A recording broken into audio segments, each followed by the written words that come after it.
members for the state Senate are Mike Hewitt and Scott Nettles.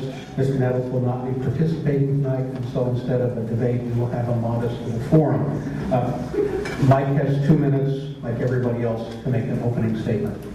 Thank you, Doctor, and thank you for everyone being here tonight. There must have been a lot of interest in the county commissioner's race because I see fewer bodies now than there were. I suspect it probably will get that way as the evening goes along.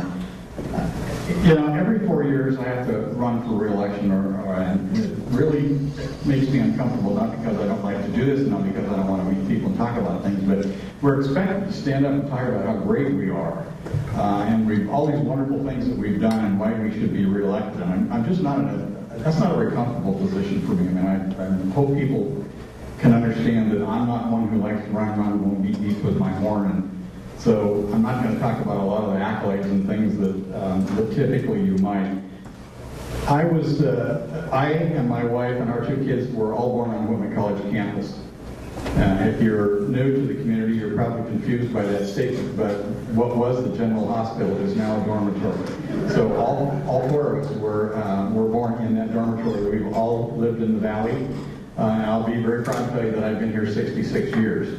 I never thought I'd ever live this long, but I have, so I guess it's what I have to live with.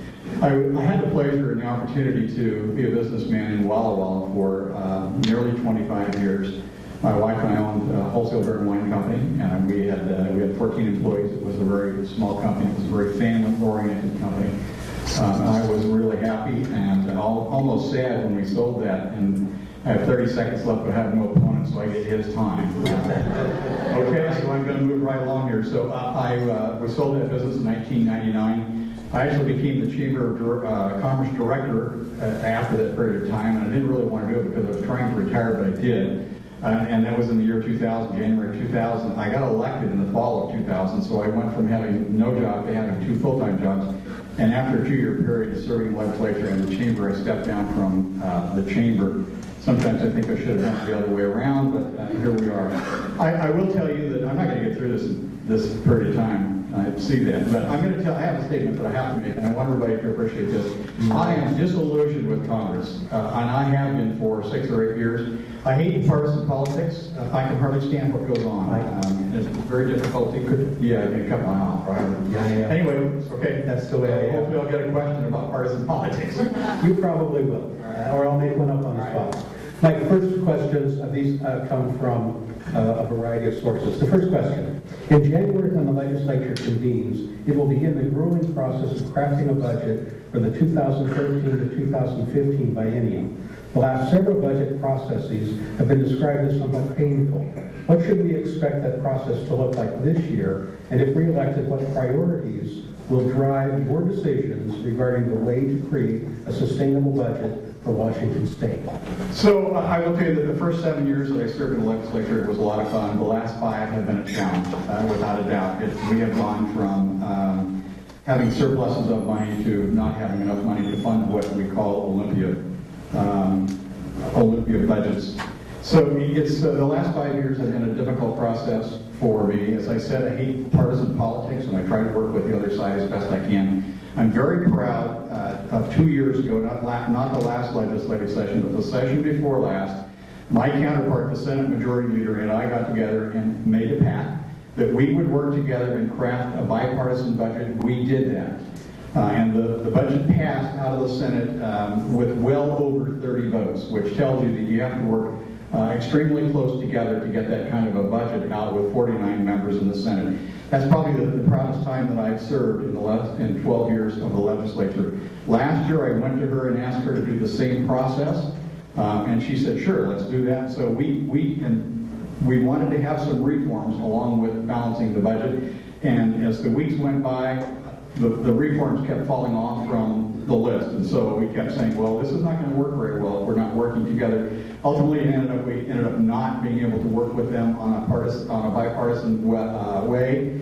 We took over the legislature because they could not find 25 votes for their budget. We ended up taking over the legislature and doing it from a minority position. First time that's been done in 25 years.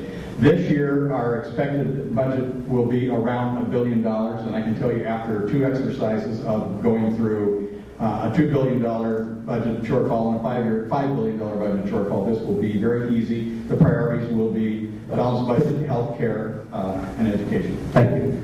Since you want to talk about partisanship, I'll give you a partisanship question that will keep it focused. Over the last several years, politics in Olympia has appeared to be somewhat plagued by partisan deadlock.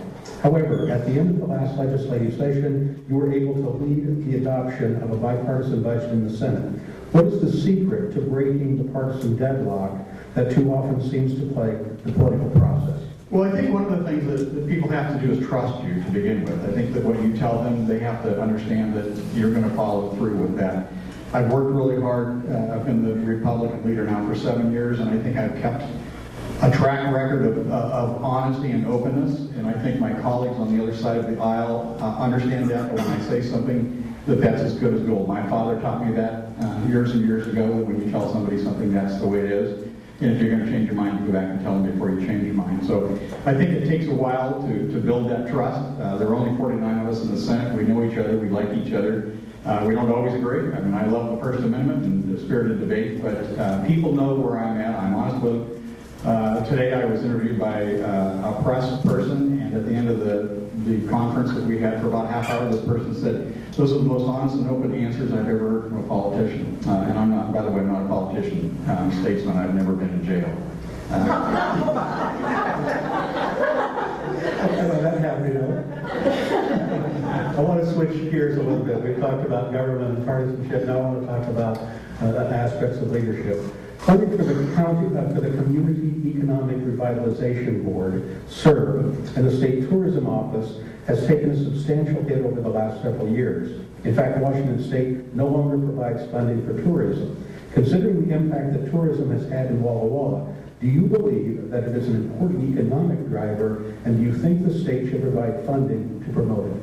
So you've asked me two questions. One was about CURB, and I sit on that board too, by the way, and have now for 12 years. I was appointed to that board when I first went into the legislature, and then the Tourism Commission, I sat on that Tourism Commission, and I sat there for 5 years. It was actually on the Tourism Alliance before it was the Commission. When you have to make decisions, when you're attempting to cut $5 billion from a $30 billion budget, you have difficult decisions to make. And when you're taking kids off health care or making furloughs or cutting other programs, you have to look at all programs. Actually, that was proposed by the governor in her budget, and basically the Tourism Commission was almost gone by the time it got to the legislature for ratification. It was a very, very small budget. That's the fourth largest industry in the state of Washington. Unfortunately, it's a fragmented industry. We have restaurants, and you have tour people, and then you have the EDCs and people like that. So it's a very complicated issue. You can't get them all together to try and make this thing work. I sat there for 8 or 9 years and watched all this. But I think it's important that we do have that. This is a beautiful state, absolutely gorgeous state, and we have a lot to offer, so I'm hopeful that we'll get that back. CURB funding has been one of those that I could tell you, only have now 15 seconds left. Lots of projects have taken place in the 16th district that was funded by CURB, and they're very successful products for economic development. Mike, this is the last question of this set. Following the election, there will be many changes in leadership in Olympia. At the very least, our state will have a new governor, and there will be a new leader in the Senate Democratic Caucus. What impact do you think this leadership change will have on the upcoming legislative session? Well, it obviously will have a huge impact at the governor's level, because there will be lots of appointments that will either be fulfilled or not fulfilled. So that will, especially if we change parties, it will be a dramatic change for government in Olympia.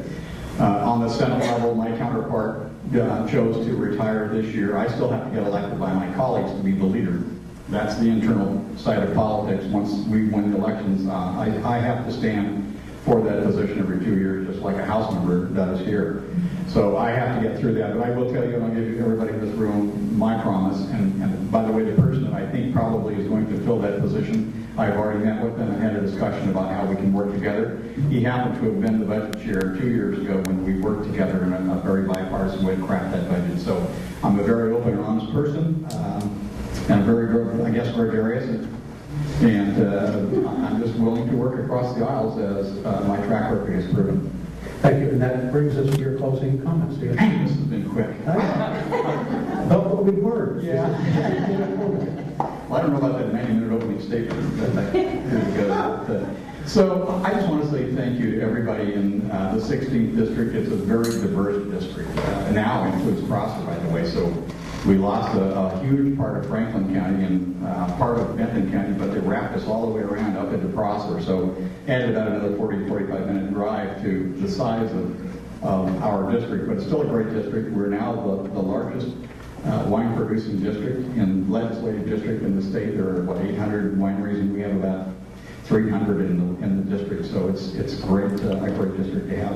I want to say thank you to my wife, Corey. She's going to kill me for this, but I have to load up in January and move to Olympia for somewhere between 3 and 7 months out of the year. Last year, we had 3 or 4 special sessions. I was gone more than I was home. The leader has other responsibilities. I've been on an airplane twice in the last 4 days. So I'm gone a lot, and I really depend upon her strength to keep me going, and I just want to say thank you, dear, I love you, and thank you for all the support you give me to represent the people in Washington. I think I've been very open and honest with everybody, whether you believe in my policy, my philosophy or not. If I don't agree with you, I will just tell you I disagree with you, and that's fine. I mean, love the First Amendment. I think we all should live by it. We should treat each other respectfully, even though we disagree. And I'm pretty adamant about that. So I'm asking for your vote for 4 more years. I'm sending you back to the legislature and representing you. Thank you very much. Thank you. At this time, there's not going to be a break. We're going to shift.